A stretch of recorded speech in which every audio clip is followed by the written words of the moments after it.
Da-da. Go.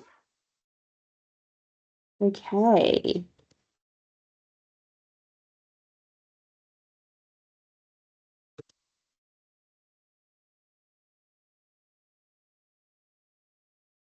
You can just see my screen, can't you now? Sorry, I was just replying to people emailing. Yes, yeah.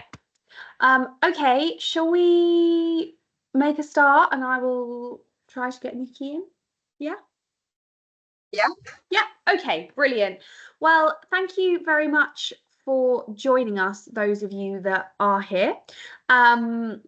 We are just struggling to get Nicky into the call, Nicky Jarivs, who was joining us from Redwings. So we will make a start with Vanessa's slides, which luckily were coming first anyway.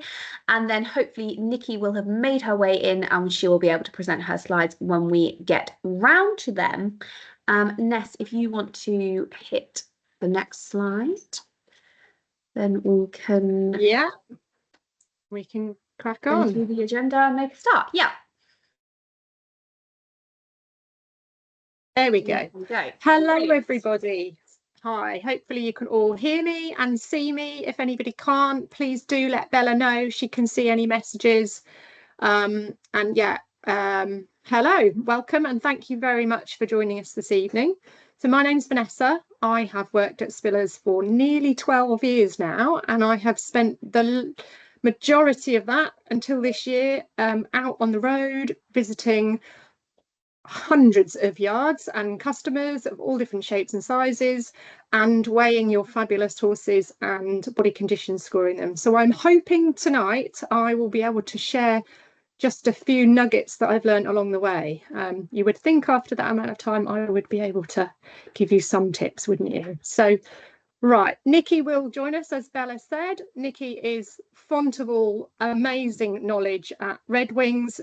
She is the head vet, and any of you know anything about Redwings, you will know that it's a sanctuary, which means that horses go there for numerous reasons, but they are there with them for life, and they really focus on enrichment. So Nicky really is an expert in her field. So what are we going to cover tonight? I'm going to talk first, as Bella mentioned, about monitoring your horse's body weight. There are numerous tools that we use to do that. And then Nicky's going to talk about the practical tips for weight loss and getting the pounds off your horses. We will have some time for questions at the end. And if you have any questions or queries about your individual horses' diets, then please do feel free to contact us. Give us a call on our care line number, or you can contact us via the website on our contact us form. We are open 9 to 5, Monday to Friday. So you may get to speak to me or one of the other fab members of the team.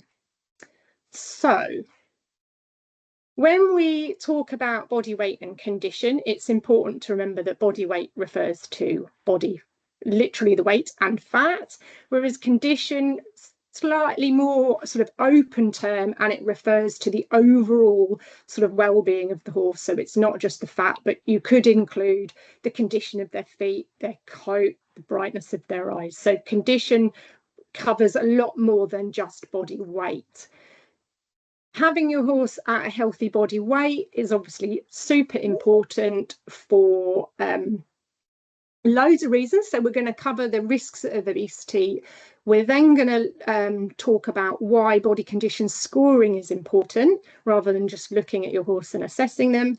And then we're going to go through the tools that we use to, as accurately as we can, body condition score your horses and really monitor their weights more accurately.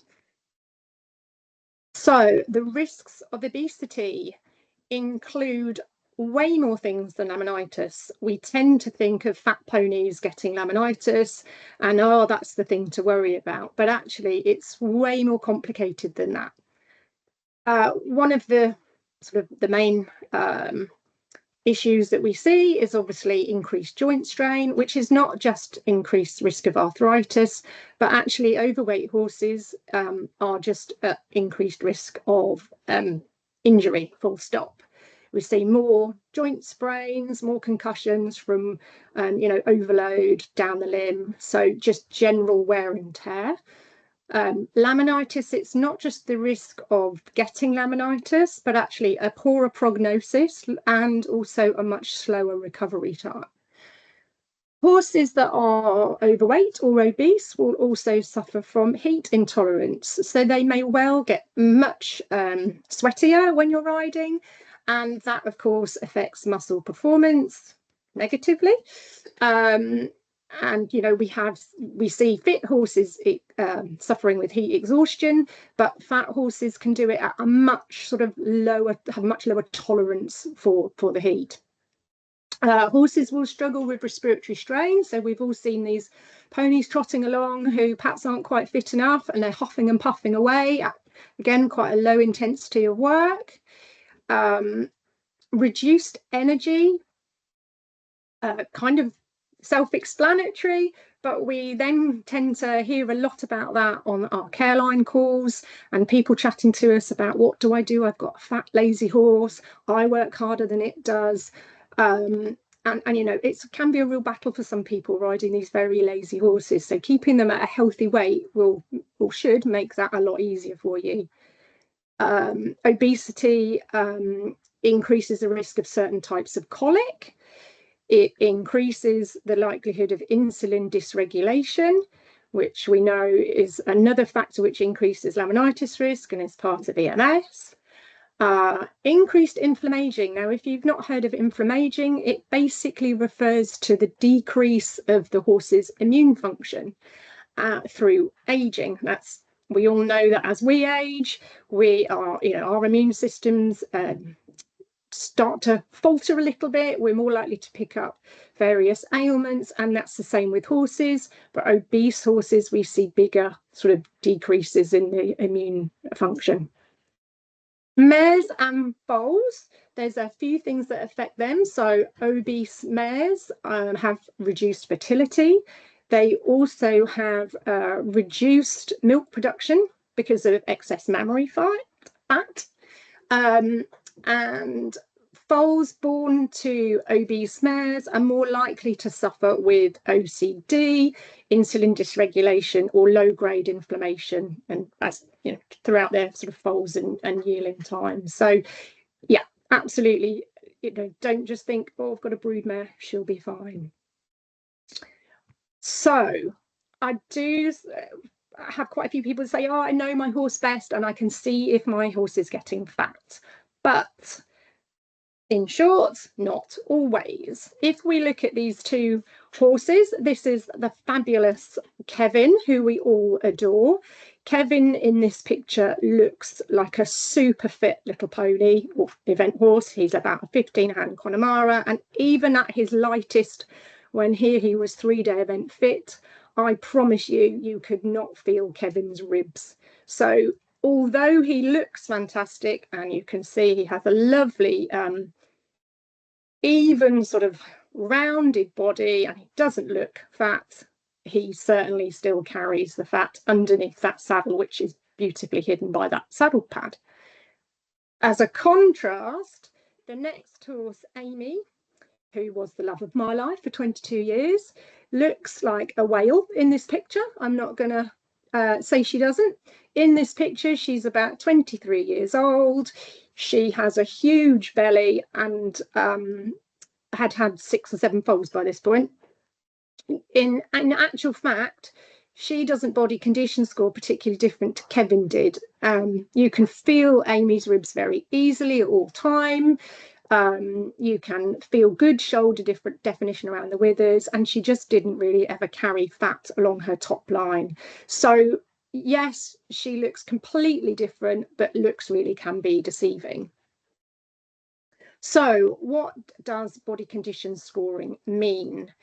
Body condition scoring is basically a practical method of assessing external body fat, and it's there's two sort of main ways of scoring, either on the 1 to 9 scale, which we use at Spillers, or Redwings, we use the 1 to 5 scale, as I was taught in Pony Club. So those are the two common ones. There are another couple of scales, but basically whichever scale you choose to use, stick with it and be consistent. You can see the 1 to 9 scale here, with the leaner horse scoring a 1 and the larger horse scoring a 9, with a 5 bang in the middle. Horses that score a 1 really are what we consider to be a rescue case, although, as Nicky will say, horses that score a 9 really also are rescue cases at Redwings quite often. Neither is a good way to be. Horses that score a 1, really are, all the bones are prominent. You can see all of the ribs. The hips will be pointing out. The tail head will be raised. You can feel the horse's spine easily. The neck is very weedy, very stringy. As you move up the scale, a 5 is generally considered ideal for most horses, but there is the seasonal variation. So if you have an old horse or a horse that you know is a particularly poor doer, in sort of October, November time, you may want that horse to be at a body score of a 6. So just carrying a little bit of excess fat in order that you've got a bit of a buffer through the winter seasons. If you have a horse fit to run the Grand National, then you probably want them to be a body condition score of a 4. Older horses coming out of winter, if they're scoring a 4.5, 4, I'm generally not too worried. We know the spring grass is coming and they generally bounce back. So there are seasonal variations and circumstance variations, but generally we're always aiming for that perfect score of a 5. As we move up, obviously the horses that score a 7 and above, we consider them to be obese, and the horses that are scoring a 9 really is just fat deposits on fat deposits. So the huge cresty neck, which you may have seen some horses, actually the neck falls over to one side, it collapses. You can't feel any ribs. The back may have a gutter. So I'm going to show you a few examples here. So this horse, you can see, has quite a prominent top of the shoulder just in front of that wither there. Even in the shade and slightly darker picture, it's not the best, but we can just see that prominent shoulder. You can see a hint of the ribs there. They're not drastically prominent, but they're clearly visible. And along the spine, the horse drops away, so it sort of drops away at an angle, rather than nice and flat, as we would expect a horse that scores a 5 to be. And it's quite angular on its back end. So without actually grabbing hold of this horse and feeling it, I'm guessing this horse is around a 2.5 to a 3 on the scale. This is Colin, who is significantly larger. He is an Irish draft, so he's a stockier type, but you can clearly see, even though he's a stockier type, he has that cresty neck forming, not huge, but it is clearly visible. He has a very rounded shoulder. Obviously, without feeling him, we don't know if we can feel those ribs or not. Then you can see the start of a heart-shaped hind quarter there. And then moving on to this little horse, and this would be a 9 for us. You can see the cresty neck. It really is an arch shape. Massive loading of fat over the wither area and the shoulder. I'm guessing you probably can't feel any ribs. There's a clear gutter along the horse's spine, so if it rains, there's going to be a little pool of water on its back rather than having the rain running off the sides. Again, we can't see the back end, but it's clearly quite squared up rather than rounded. So you've probably got a bit of an idea of how we score, but horses store fat in 6 areas. So these pink areas that you can see, this is where horses store fat. So they store it in a slightly different place to us. So make sure your horse is standing square and on a level surface. Make sure that that forelimb is vertical and not poking forwards or backwards, so that you can really feel the shoulder fat practically, rather than them stretching or twisting away from you. You want that nice flat surface to feel. And then you go through each area of the body and assess them individually. So you can see, this is me scoring a horse down the neck here. You literally cup your hand over the neck and you slide your hand with some pressure, but not pinching too hard. You just slide your hand down the neck from ears to withers.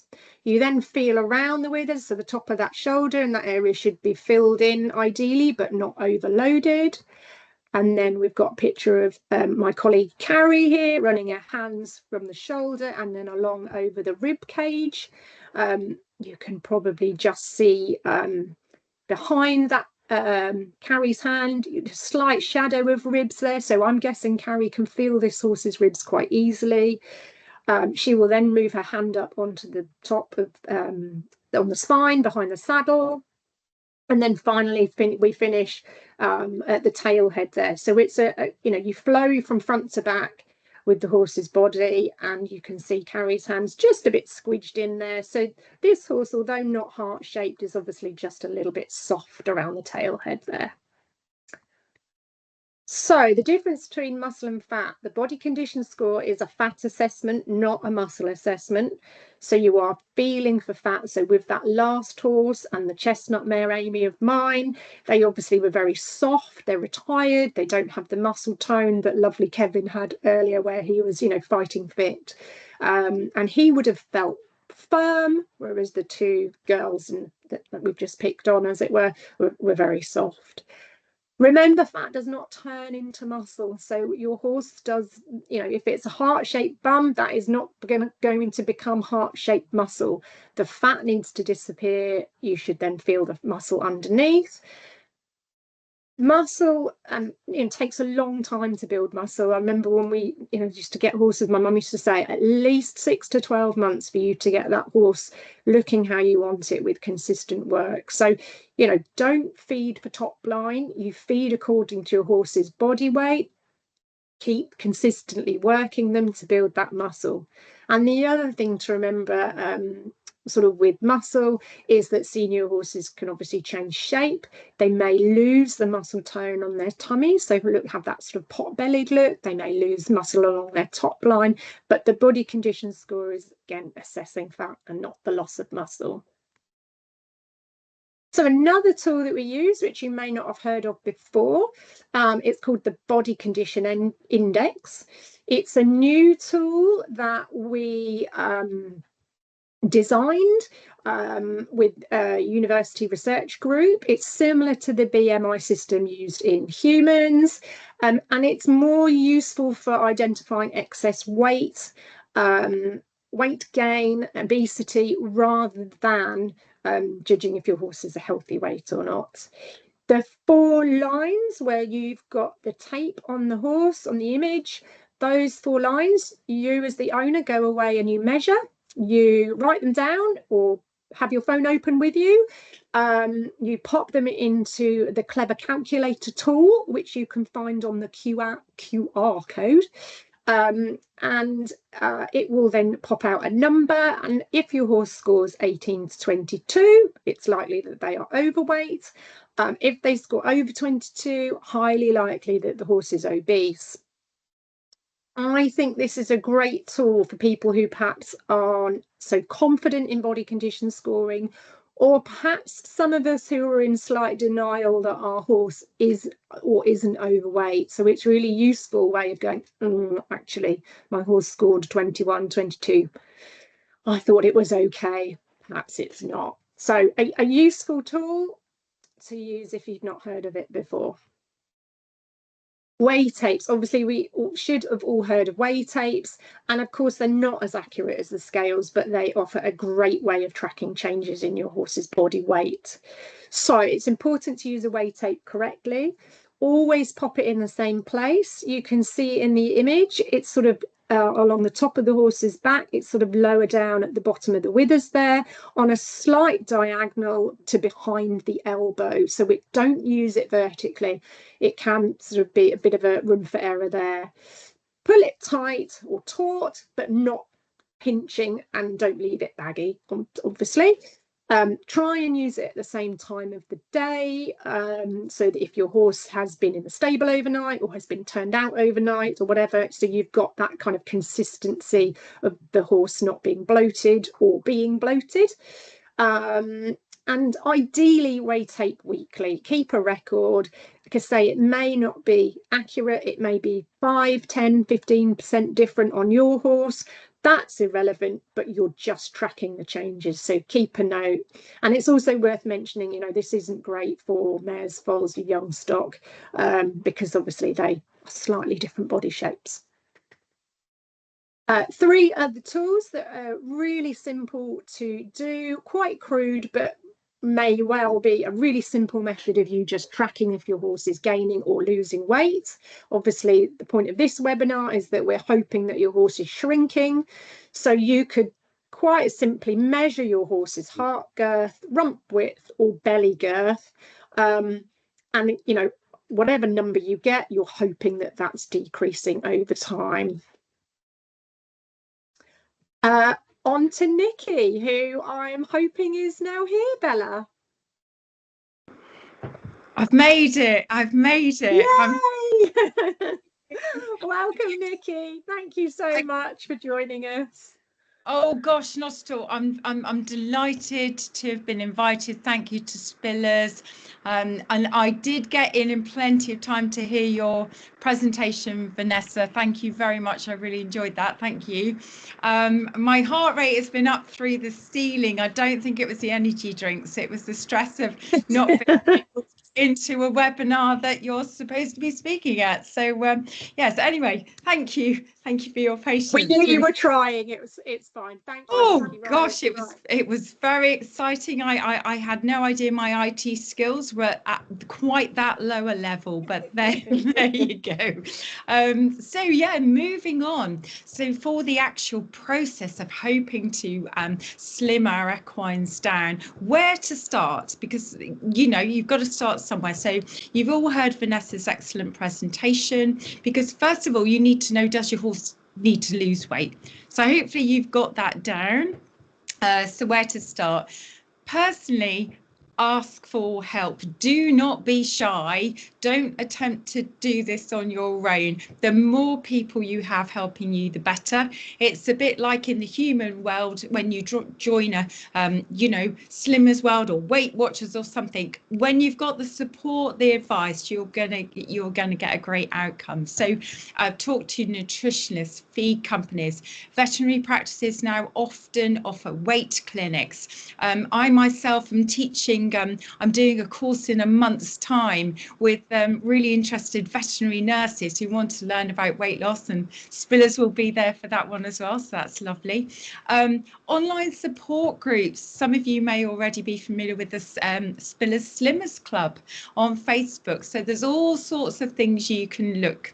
Now this is a really handy document. I'm showing you the front page, and the good news is it's not a long document, and it's freely available as a download on good old internet. So if you just type in "when the grass is greener" and Liverpool University, this document will come up, and it's a really nice read to get your mindset into what you're looking for, because what you're looking for is ways to reduce the grazing intake.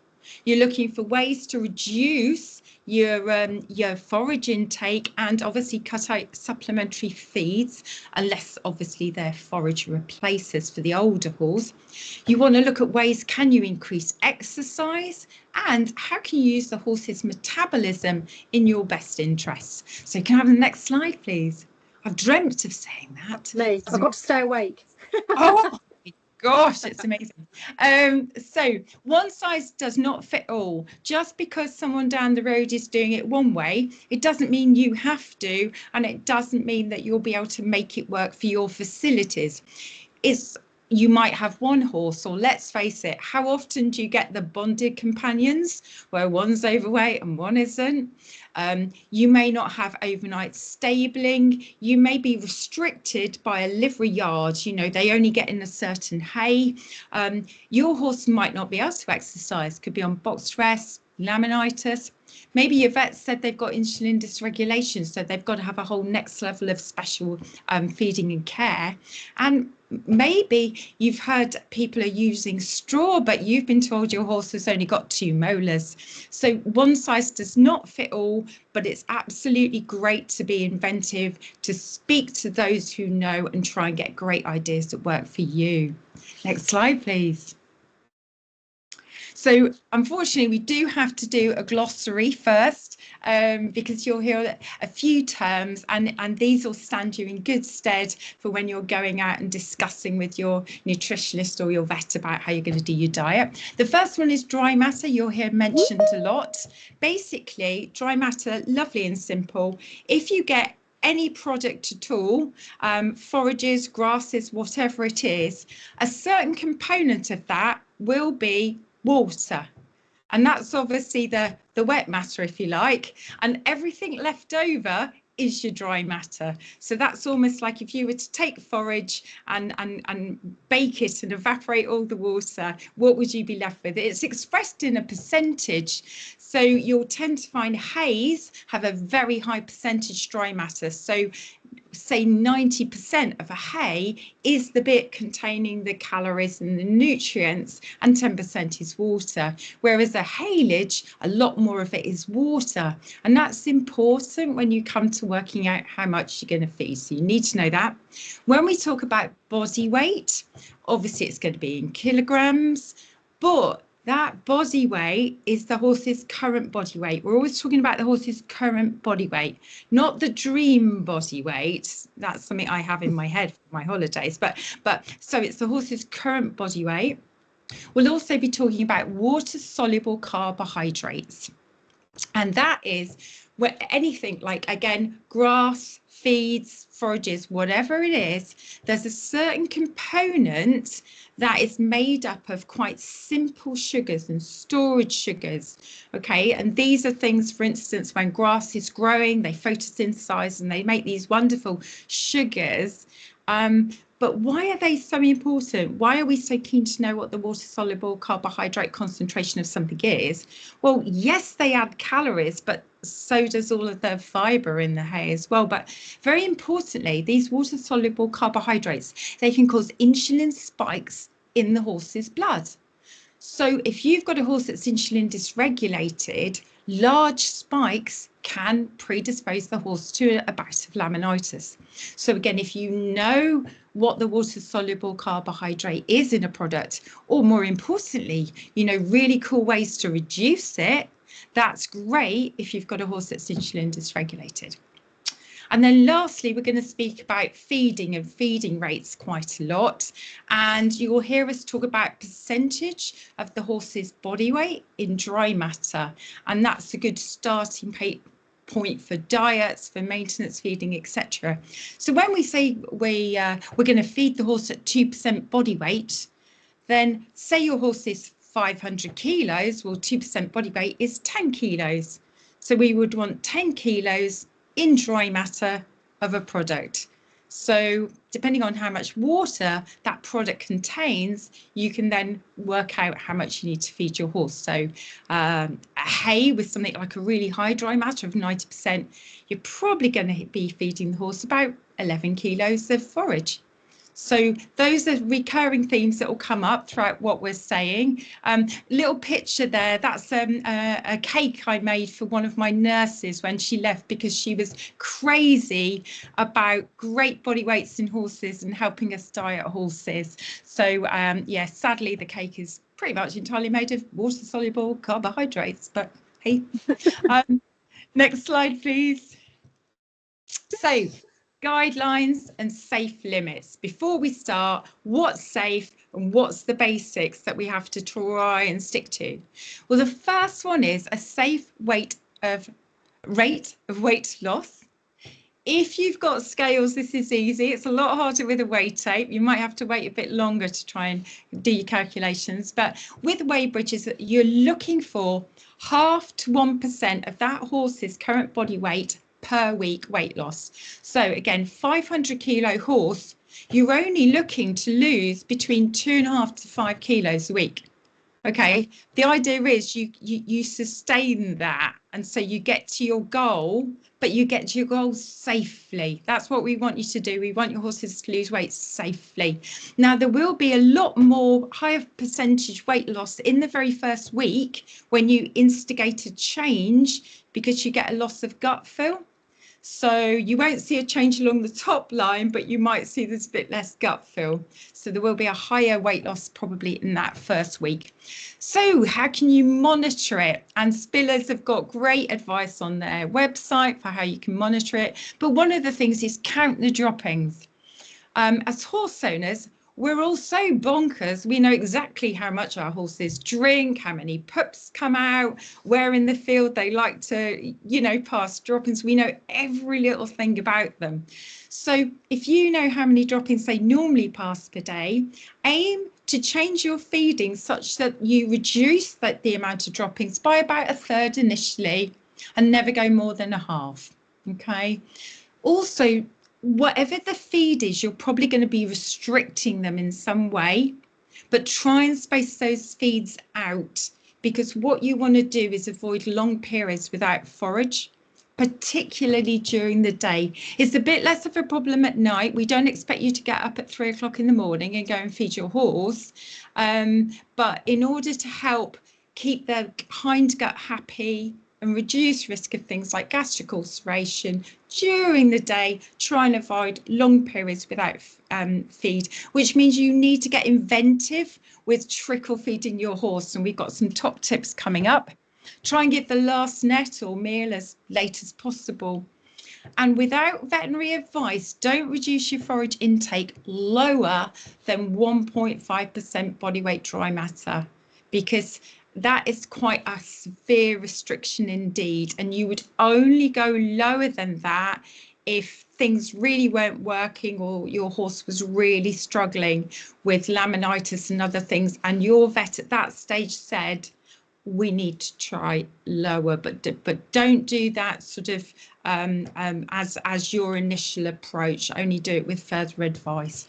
And don't forget things like a forage balancer and a salt lick. If you're restricting the horse's intake, you still need to meet their basic nutritional requirements. So things like vitamins, minerals, proteins, and obviously salt. So don't forget those as well. Next slide, please.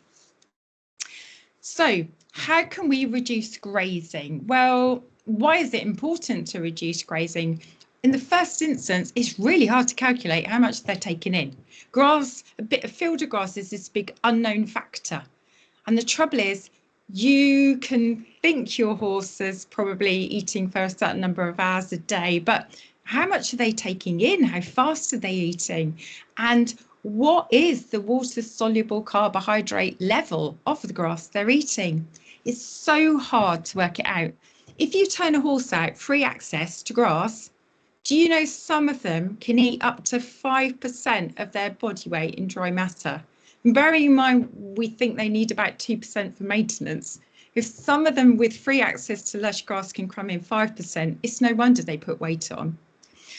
So reducing turnout time, that sounds a logical approach, but the trouble is you can get a rebound effect. So if the horse only has a very limited turnout, it quickly learns it's only got limited turnout. And boy, their head is to the ground. It will not come up for the 3 hours you give it.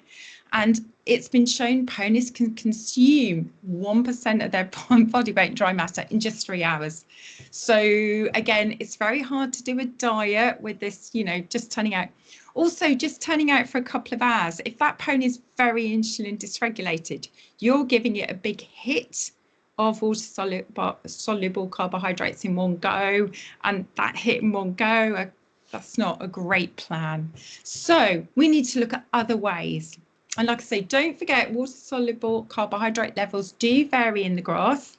So again, if it's something you're watching, it's quite interesting to look in when are the best times of day that it has any access to grass, because first thing in the morning, the water-soluble carbohydrate levels tend to be a little bit lower because it's been nighttime. The grass hasn't had any light. It can't photosynthesize. It can't make sugars. But during the morning, it slowly builds up. So by mid to late afternoon, the water-soluble carbohydrates are at the highest level. And overnight, then the grass does some growing, which is brilliant, and it uses some of them up. So there are particular times of day that are slightly safer with the water-soluble carbohydrates. But if your pony is very insulin dysregulated, there's not always a safe time at all. Okay, so now we're going to look at ways where we can reduce grazing using some clever other techniques. So if I can have the next slide, please. So one thing is strip grazing, and there's been some great research done, which has involved several members of the Spillers team. And there's a lovely paper that was done where they took 12 ponies and they put them on individual paddocks. And then they looked at the rate of weight gain and the actual total weight gain when they subjected those individual ponies to either free access to that available paddock or strip grazing with just a front tape moving forward, or strip grazing with a front tape and a back tape that moved along behind. And the evidence clearly showed that strip grazing reduced the amount and speed of weight gain at pasture, which is brilliant. So that is a really good technique. And it didn't make an awful lot of difference whether or not you just used a front tape or a front and a back. So again, any technique you can think of is really, really good. How often you move the tape will depend on obviously how wide the field is, how many ponies you've got on it. And so you will have to experiment a little bit to find out what works for your equine. Next slide, please. Track systems. Here I go again with another free download. So if you're interested in alternative grazing systems, such as track systems, co-grazing, this is a really good, a really fun document to have a good read through, lots of tips. But it all came about because of a large survey which was carried out in the UK, loads of respondents saying what they used. So again, just type in the title of this document and you'll be able to get it easily. And it looked at asking people what they did, and 56% of the people that responded to the survey used a track system, and 62% reported that it did result in a weight decrease. And obviously that's what we want. So some track systems were grass ones and some were grass free, but we're going to talk a little bit more about those now. But good document if you get a chance to have a look. Next slide, please. So this is just a picture taken on what was clearly one of the few most beautiful days last year. And it's a track system that was set up by our rehoming team. And obviously, that's quite a cool thing to do as well, because it's all part of getting ponies used to being in private homes when they go out to their guardian homes, FYI. We have ponies available for guardian homes, if I haven't mentioned that. So obviously part of the track system and ensuring we help keep their weights lovely. And the ponies did ever so well on these track systems. They got used to them so quickly, and they did indeed lose the weight that our rehoming team had wanted them to. And you can see one of the key things that I'm going to expand upon is when you do the corners on these systems, if you're going to have several ponies, just make sure there's no tight nooks or crannies, so that ponies that maybe, you know, if they're very restricted and there's not enough room, they can start to bicker a little bit when they're on diets. So do ensure they have got plenty of space, because, you know, ponies can be like human beings. You can have enough of your friends sometimes, can't you? So you just need a little bit of personal space. So next slide, please. And this is just, that's actually from the document I mentioned earlier. It's just a lovely graphic of a potential track system. And as you can see, you've got a track running around the outside of the paddock, but they've also employed a strip grazing system in the middle, because obviously you don't want to sort of totally waste your pasture in the middle. And like I said before, make sure you've got nice wide corners so horses can have plenty of space. This one, they've put little zigzag barriers in to provoke a little bit of interest. And you've got all sorts of options in the middle for rewilding, things like you can try and make it more interesting by, if once the grass is eaten down, if you're giving forage, you could space it out around the track, or you know, try flavouring different water butts around the track, and just make it interesting, and it helps encourage exercise too. So next slide, please. I won't it move? It says we're not. There we go. Yay, thank you so much. And again, alternative grazing systems, quite a surprising number of people were co-grazing. Now, do bear in mind, co-grazing does have two definitions. You can have co-grazing where your horses come off and then another species goes on. Okay, so the two don't cross over. And you can have co-grazing where they're all pottering around together.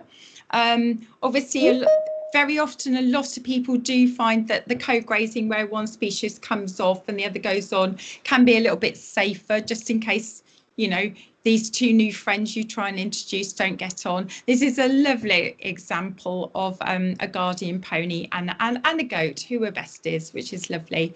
But some of the true co-grazing where, again, you know, horses come off and maybe cattle or sheep go on, they have been shown to help slightly reduce parasite burdens, because obviously, you know, the cows and sheep, they don't care where they graze. They'll happily graze where the horses have previously dunged, whereas horses are far too posh to do that and will only graze in certain other areas.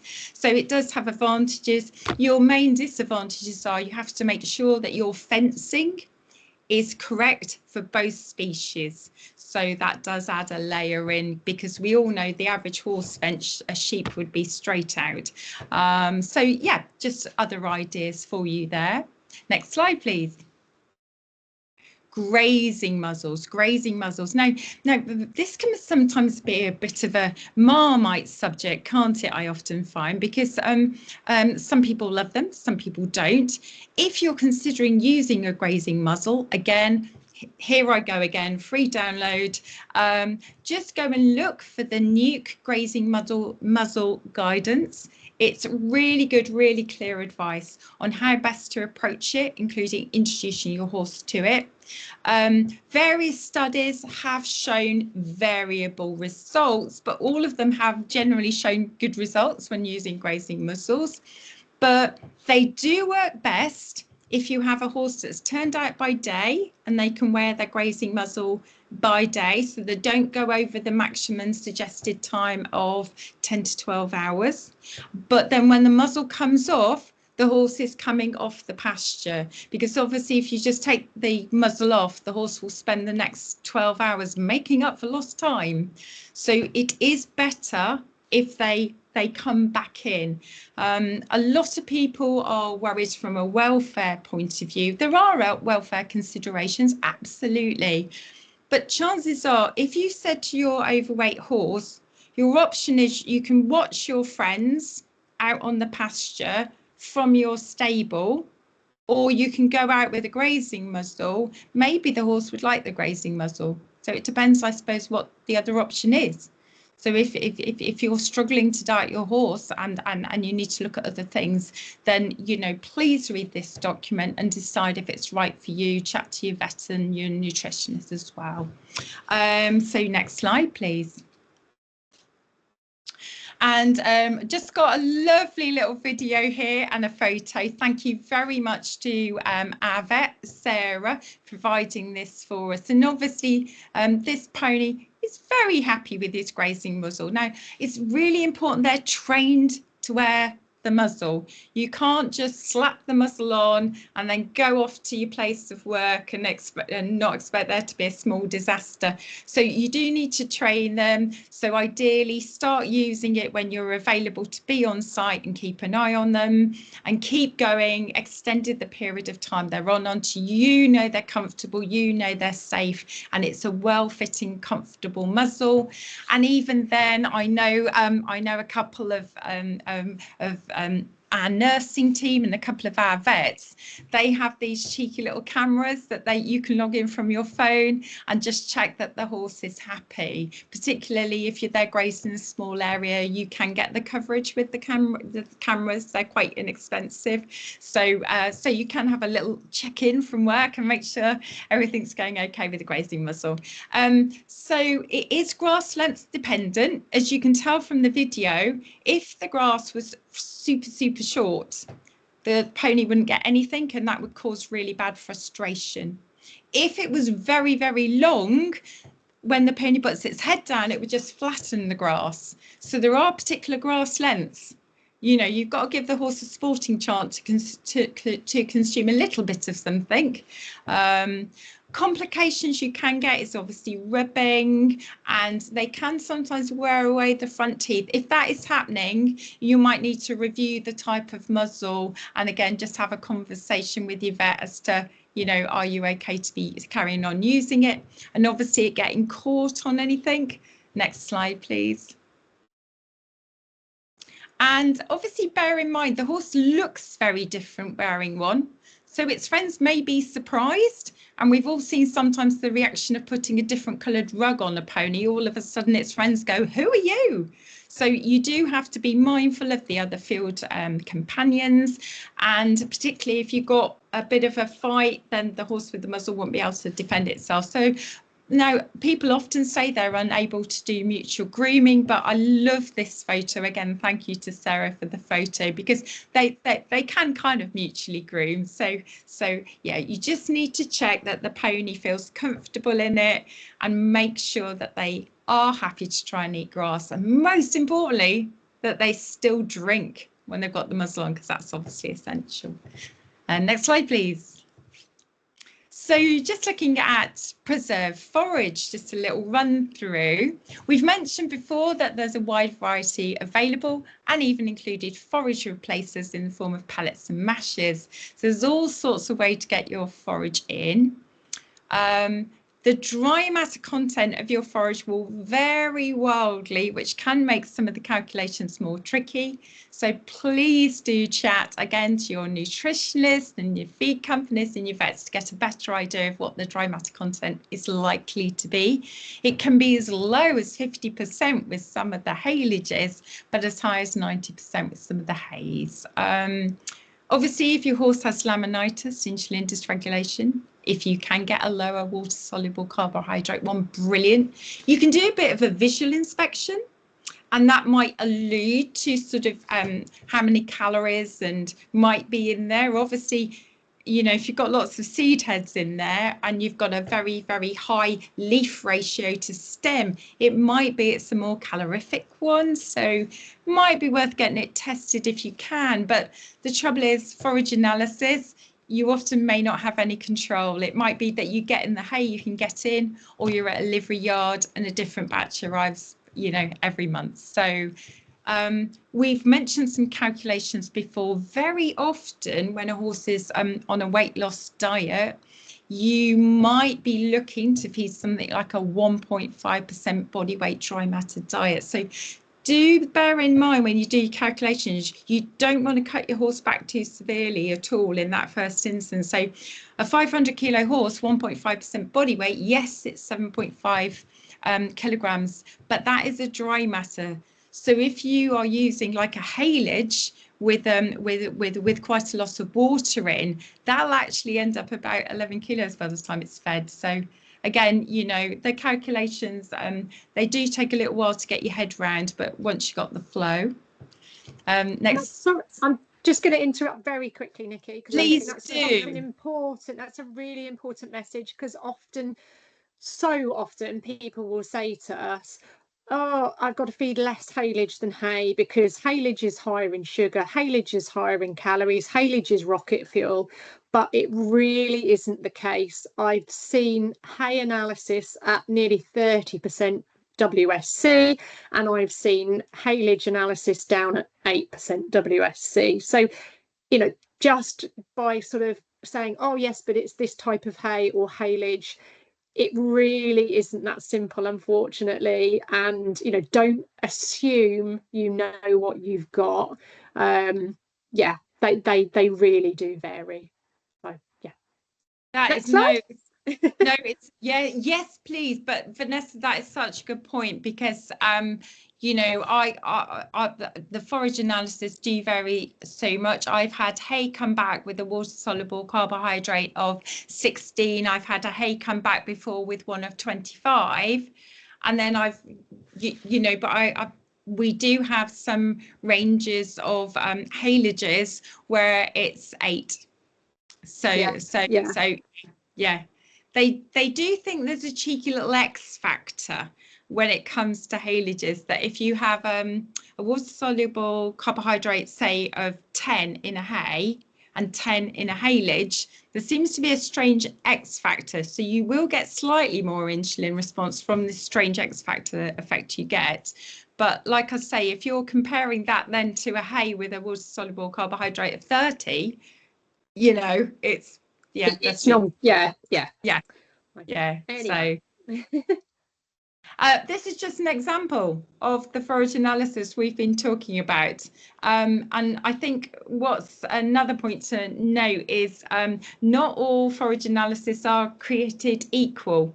And so sometimes, unfortunately, if you want a really, really accurate water soluble carbohydrate level, you have to opt for something called wet chemistry, and it costs more, just saying. So yeah, it's a point to note. Next slide, please.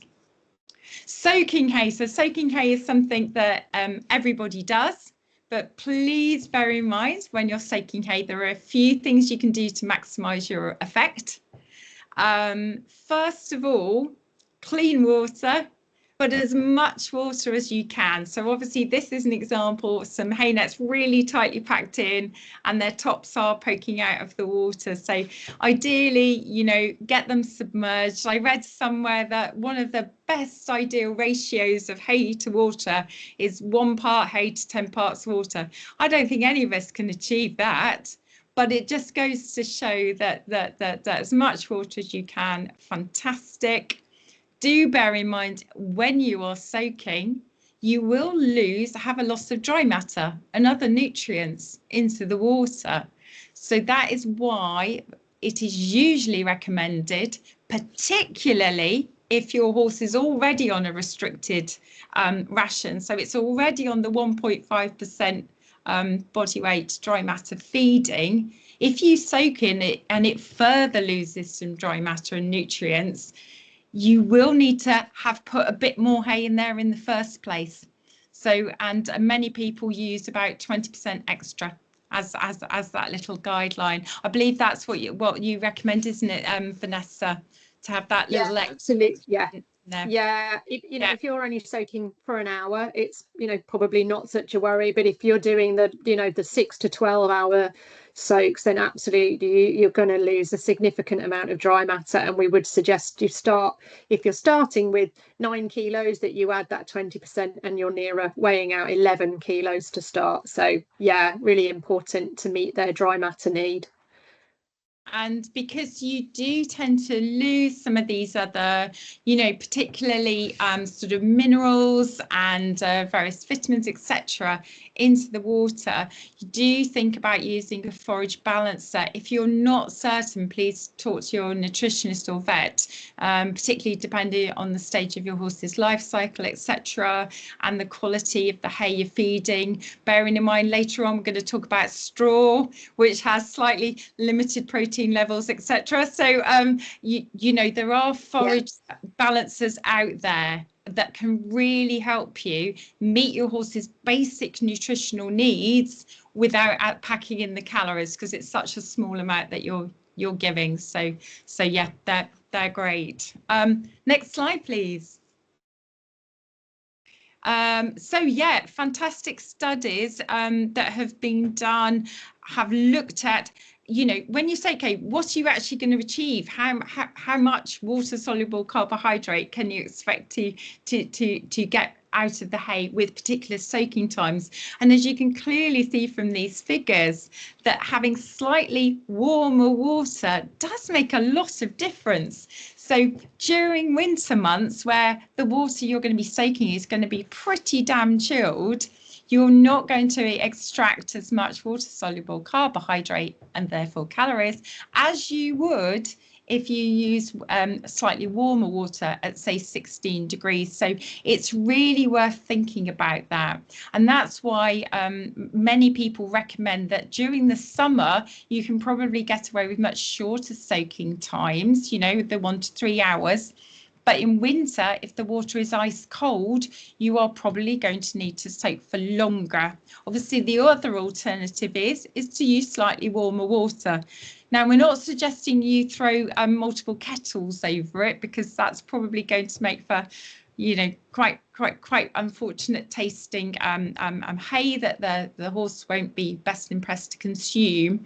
And in the height of the summer, do be wary of very, very long soaks. So, you know, by the time you've got to 12 hours in the heat of the summer, I mean, we've all seen it, your water starts to bubble, doesn't it? And I think by the time you're getting there, you know, your horse isn't going to appreciate the flavour, but you do get a degree of fermentation, and there is overgrowth of microorganisms, you know, molds, etc. Now, we don't necessarily clinically know what that will do to the horse, but we're going to figure it's better if you don't have that overgrowth. So any more thoughts on that one, Vanessa? Because I know that Spillers also, you know, recommends you know, focusing on summer versus winter. And yeah, absolutely, it really does affect the hygienic quality of the hay if you soak for too long during the summer months. And as Nicky said, we don't know what negative impact that may have on the digestive system, so we would much rather err on the side of caution. We do see people soaking their hay for 24 hours a day. Like you said, Nicky, it comes out chocolate brown and stinking, and then people say, oh, my horse won't eat it. Well, you know, neither would I don't even want to smell it as I pull the hay net out of the tub. So yeah, keep it fresh. Limit your soaking time in the summer. Soak it, you know, somewhere in the shade, not in direct sunlight as well. But in the winter, yeah, much safer and much more effective to soak for longer. Thank you, Vanessa. Next slide, please. So we've already said it's really important to try and avoid long periods of time when your horse is eating nothing and doing nothing. But we've already told you you need to reduce Beckett's forage and everything else. So how do you extend the eating time? So just some ideas here. Now, multiple nets is obviously going to be the easiest thing, isn't it? But I know from experience, my experience of like my bad eating habits. So if you have a tiny hay net that you're making up because you've divided this, I don't know, 11 kilos of hay, you're dividing it down into tiny hay nets. Trust me, if you have to make a tiny hay net, it looks too tiny. So you put a bit extra in, because that's what we do. That's what we all do. And then by the time you put a little bit extra in, all six of these miniature nets, trust me, you're no longer on a diet. So start your day right, as they say, weigh out that whole day's ration and pop that to one side. And you know you're purely taking from that, and when it's gone, it's gone. And that makes it so much easier to divide up your nets and not accidentally go wrong through kindness, because we all do it through kindness. Try popping the nets in multiple locations. If your horse is out on a dry lot or a wood chip or something, you know, make the horse have to do something a little bit more interesting, or he at least gets to choose, shall I eat over there today or over here today? If they're on a forage replacer, perhaps they're a senior horse, then obviously you should ideally be dividing down to 4 or 5 meals if you can. Easier said than done when you work full time, but you know, if other people are on the yard that can maybe put a feed in or a tiny net for your horse, even better. Do monitor for stress if you're using double nets and slow feeders. Just make sure your horse has got the correct dentition to be able to pull from a double netted something, else they're going to get very frustrated. And just make sure they can pull something. It's great to slow them down, but not to the point where they get angry, for want of a better word. And then you can see we've got a couple of ideas here. This is little Ciabatta. She had colic surgery 4 weeks ago. She's the light of my life. And we are obviously having to trickle her feed for different reasons because she's had colic surgery. So the team have been amazing. She's got some of her forage stuffed into a child's welly. Apparently it is compulsory to take the child out of the welly first. But these are really good fun things you can do. Another one here, I can't take credit down the bottom. One of the nurses took a gym ball, stuffed it inside a hay net, secured it tightly and cut off the ties so there's no chance of an injury, and then stuffed hay in the gaps. So the pony was kicking it around the wood chip and pulling bits out, which was really cute. And that worked well. So they're all good ideas. Plus the fact, if your horse has good dentition, so you do need to check with your vet or your dentist, then you can incorporate straw. Don't forget about straw. It's got a really low water soluble carbohydrate level. It's not high in calories, compared to the other forages. So basically that can be used quite effectively. Start low, introduce it very slowly, but it's got a long chew time. And of course your horse is going to eat the hay first, but then they've got something to do if they're that, do you know what I mean, hungry or bored or whatever. There are options. You can build up the hay to practically 50% of the ration in some cases.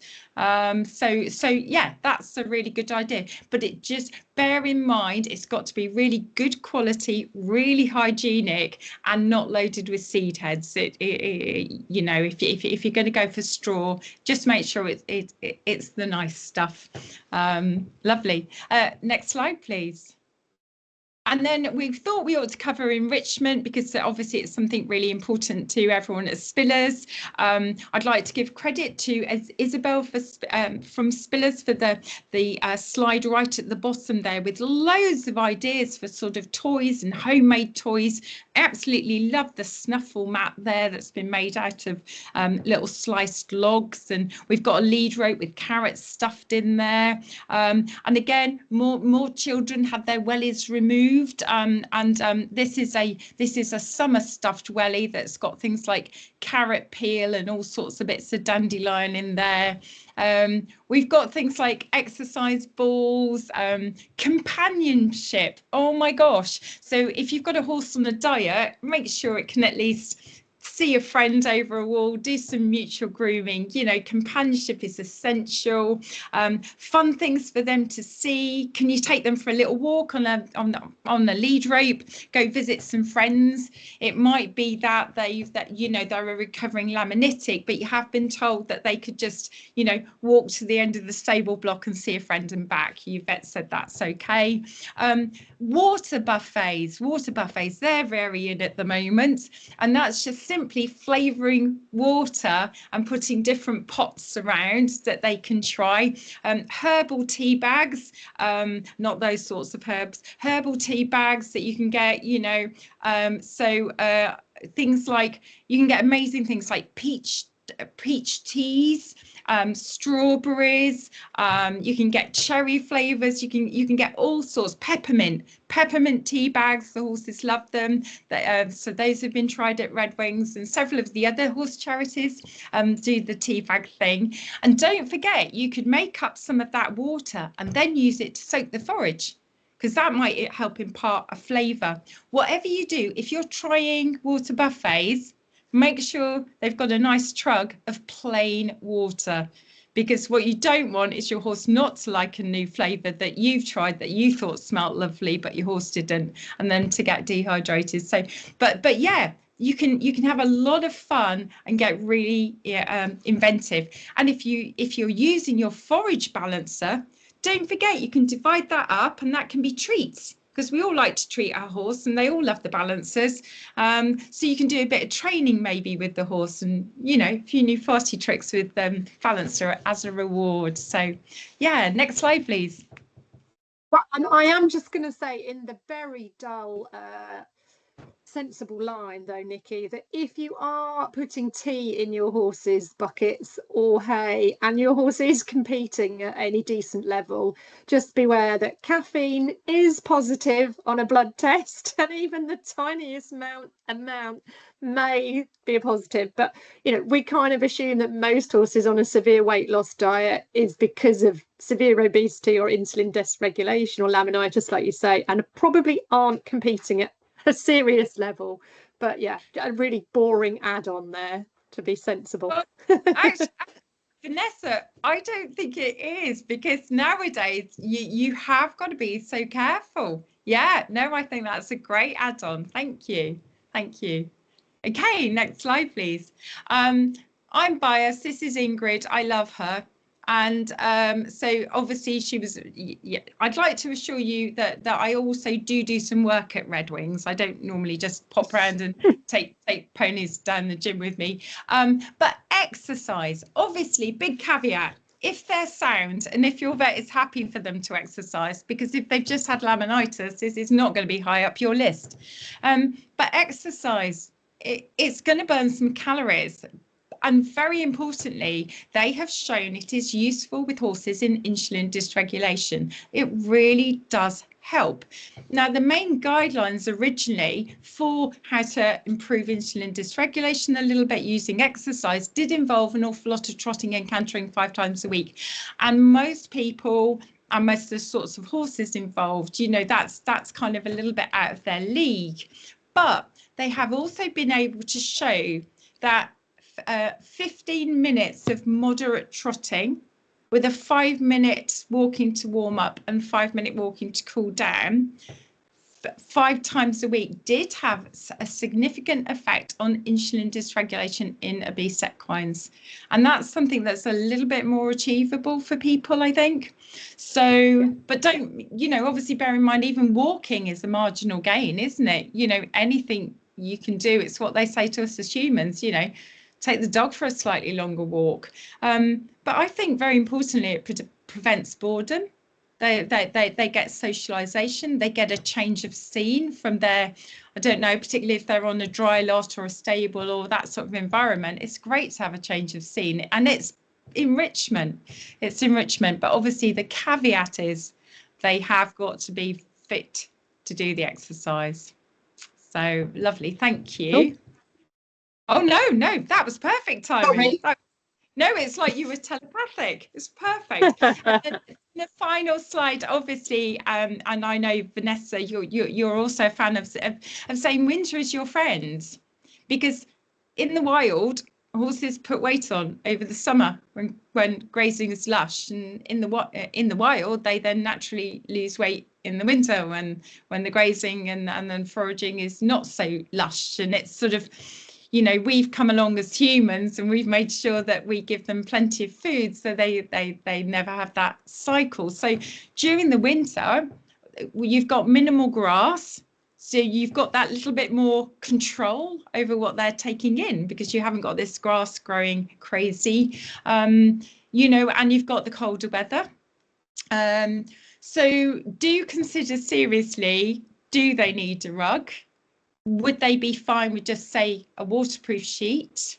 Is it possible that you could just do like a sort of a bib clip, or just clip out the neck? We're not suggesting that you make them completely naked and stand there at them at -20. That's not appropriate. But obviously, you know, if you've got a good heavyweight cob who doesn't need a rug, you know, you could consider just a little sort of bib clip. But very importantly, if you're going to leave them unrugged, they must have some form of natural shelter, or a waterproof rug, or or an actual shelter. And you must provide sufficient forage that their own internal combustion engine, aka the hindgut, can produce heat, because obviously you know, you can't just go in and cut out everything and then shave them naked and stand them in a field with no shelter. But you can make subtle changes that will really, really help. Have you got any further thoughts, Vanessa? Any sort of preferences you tend to advise?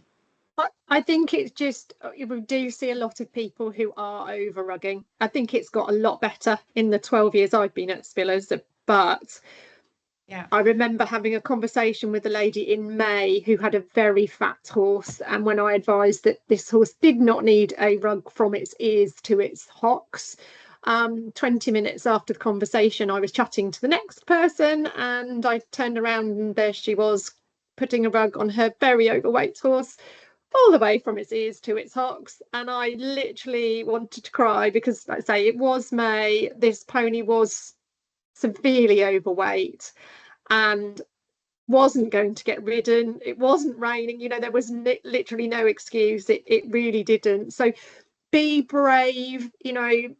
Horses, I was on Dartmoor in December, none of them had a rug. Yes, they all had very thick coats, but the horses are much more robust than we give them credit for.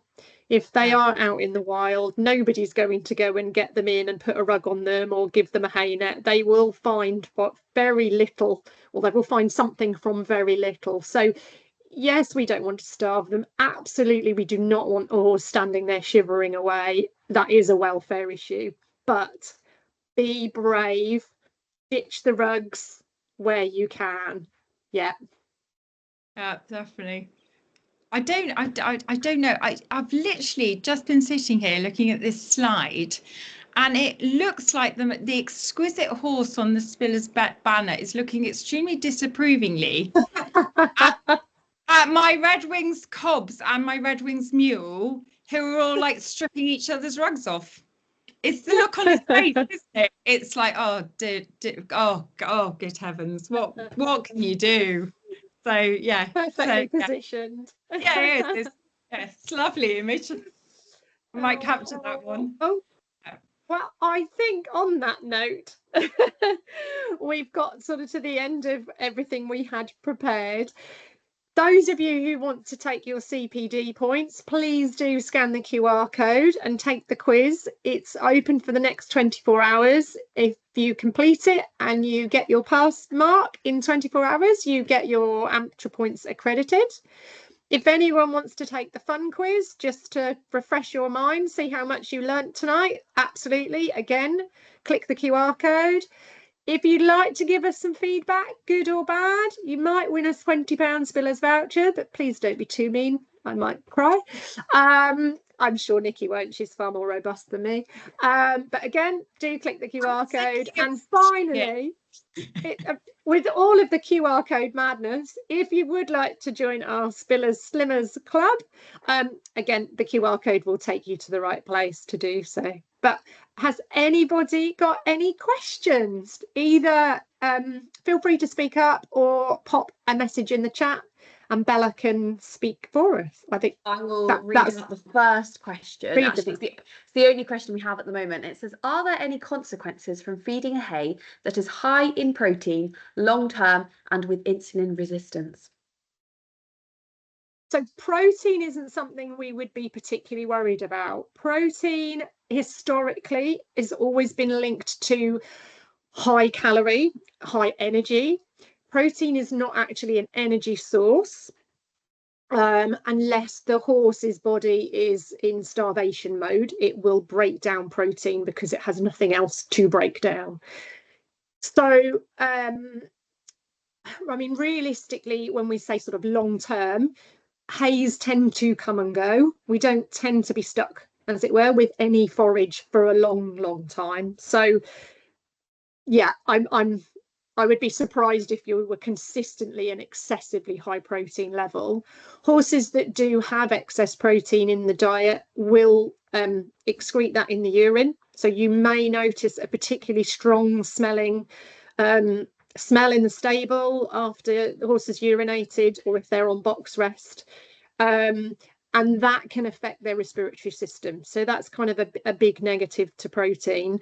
But in terms of insulin dysregulation, there's nothing that I know of. Anything clinical that you have heard, Nicky? No, I haven't come across anything, and I was just thinking because the UK forages aren't often very high in protein, are they? So probably it's more maybe like the alfalfa products that have the higher ones, but we don't use a huge amount of alfalfa hay usually in the UK, do we? So but I know there's several really good sort of products that you can buy in. So and I'm not aware of any consequences of using those. Anything else? We haven't had any other questions as yet. Oh, one's just come in. Any tips or experience of feeding trickle nets at a low level, please, i.e. attached into the bucket on the floor, etc. I'd like to slow down my little cob's intake, but we have found using trickle nets tied up normally, even tied so they hang low, has been causing neck and shoulder tension.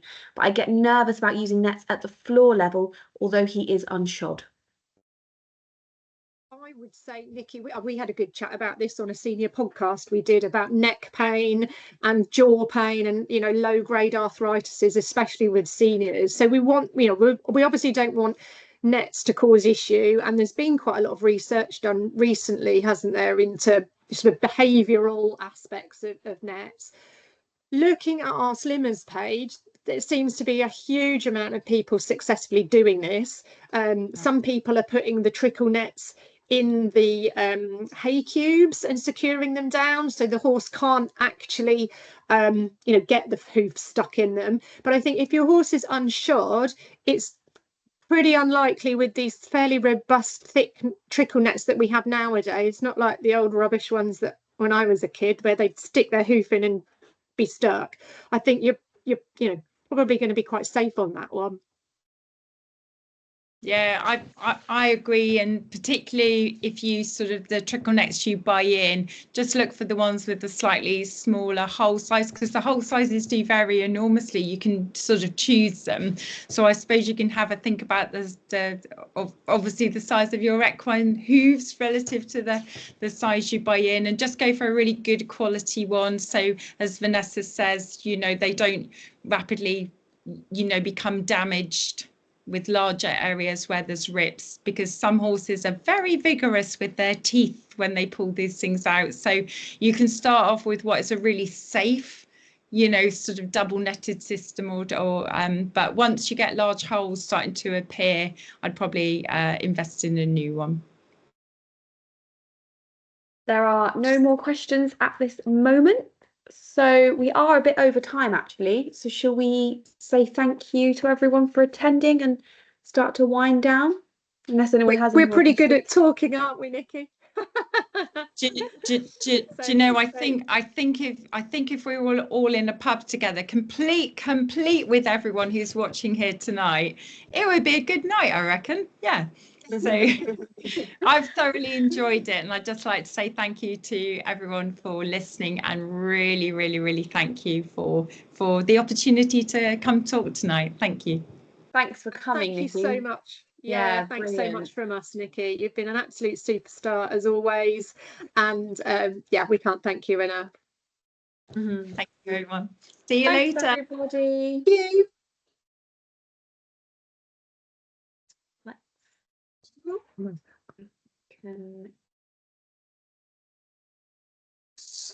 Brilliant job, Claire B said. There you go.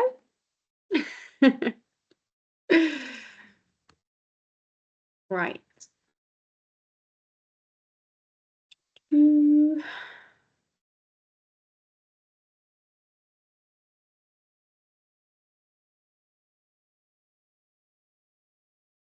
I will. How do I stop the recording now? Stop recording. Stop. There we go.